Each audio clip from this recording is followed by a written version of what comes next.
And joining us tonight is former Treasury spokesman and presidential special advisor now to the president, Tony Sayegh. Tony, good to have you with us. And let's start with this Florida report. Good to be with you, Lou.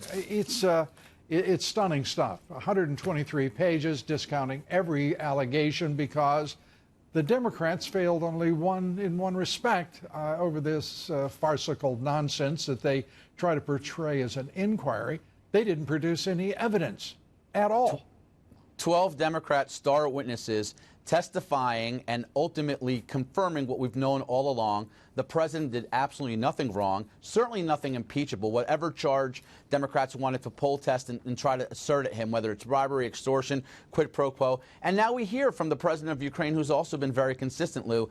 He got the meeting without a condition. He got the aid without a precondition. And let's remember, even those who testified against the president confirmed that ultimately we now have a better policy in Ukraine. The president gave them $400 million of military aid vis-a-vis the Javelin missiles, which the Obama administration failed to do. So even these people who went onto the Capitol Hill to testify against the president confirmed that his policy ultimately got to the right place. And today we're getting a sense of what Nadler has in store Wednesday, bringing in four legal scholars, if you will. The White House counsel, Pat Cipollone, wrote a letter to Nadler saying this, quote, and I'd like to share this with the audience if we could have that up, please. The countless procedural deficiencies that have infected this inquiry from its inception shows the lack of seriousness with which you are undertaking these proceedings. This is, that's lawyers speak for. This is a horrible travesty against justice, the president, and the American people.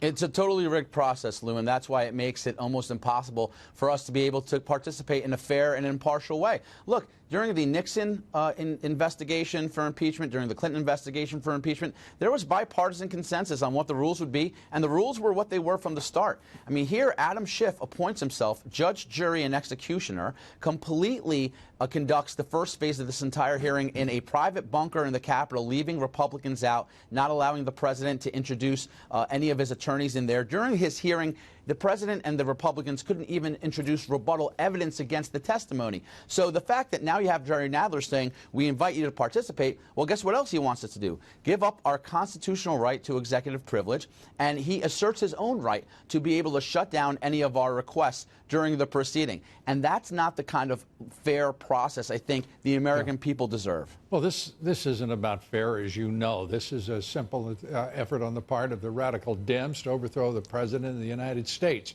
It is nothing less. The Republicans continue to talk about partisanship. I just simply can't even imagine this being partisanship. This is an effort to overturn history. It is, and by the way, the radical Dems are clearly on the wrong side of history here. And I believe that if this persists into November of next year, God forbid, that the American people will reject the Democratic Party as it has never been rejected in its history. Look, the Democrats have made a colossal political miscalculation here, Lou. They're setting themselves up for a massive failure, in large part because they're not listening to what the American people want, which is not to focus the next 8 days of their legislative calendar, which is all we have left in the year 2019, on trying to impeach the president, for which there's no evidence to impeach him of any charge. They want them to focus on important trade deals like the USMCA, which the president successfully negotiated a year ago, border wall funding that is going to be up in the budget that's about to expire, military funding that's going to be up in the budget about to expire. Democrats have completely shut out the fact that the rest of this country does not think this is important to them, yet they're hyper-fixated on it. And look, I think in this respect, you're right. It's not just partisan. It's a lot bigger. It's almost cynical to think that these 231 Democrats think they could replace the will of the 63 million people who voted for Donald Trump in 2016. If they disagree with him so much, if they think he's committed some sort of impropriety of any kind, run against him on it in 2020. Don't try to short-circuit what the will of the people was in 2016. And we're within months, by the way, Lou, not years, months of votes beginning to be cast in the 2020 election process.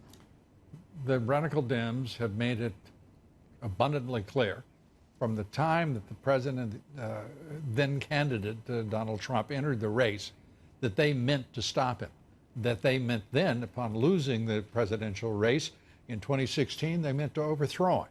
It has been consistent throughout. The only inconsistency here has been that the response by the Republican Party to this overt effort to overthrow the presidency and to turn back the will of the American people has been to deal with it as if it were partisan politics. It's far more than that, and it is an atrocity committed upon this nation to even schedule these nonsensical hearings, and the Republicans have got to respond in kind.